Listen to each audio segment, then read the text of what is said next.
Hi, in today's tutorial, I'm going to show you how to appear offline on Messenger. First of all, and of course, you'll need a Messenger application on your phone. If you don't have that, just go and download it through Play Store if you have an Android, or even App Store if you have an iPhone. Then all you need to do, just go and sign in to create your account.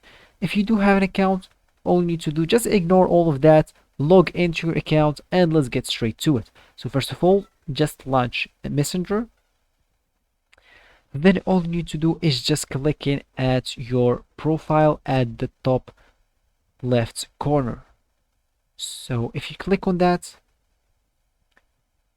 as you can see here, we have active status here. So if you click on that, as you can see here, show when you're active. Your friends and connections can see when you're active or recently active on this profile.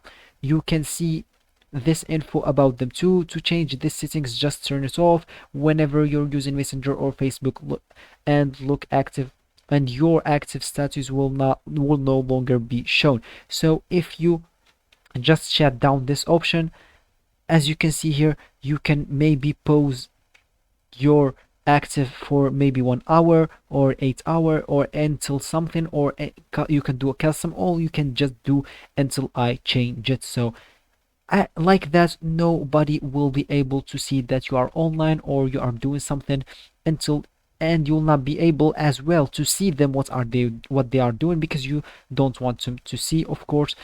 But if you want to see someone, or you want them to see if you're active or not, just go and turn it on. And if you want, you can just turn off the second option, which is show when you're active together, so your friends and connections can see when you're active together on Messenger, and you will also be able to see when they're active together with you. For example, they may see when you're active together in the same chat. So if you want to see seem like you are not active, or to appear offline, all you need to do, just go here and turn this off until I change it. So here you will be appear offline. So that's it for this video, guys. I hope you like it. Thanks for watching, and goodbye.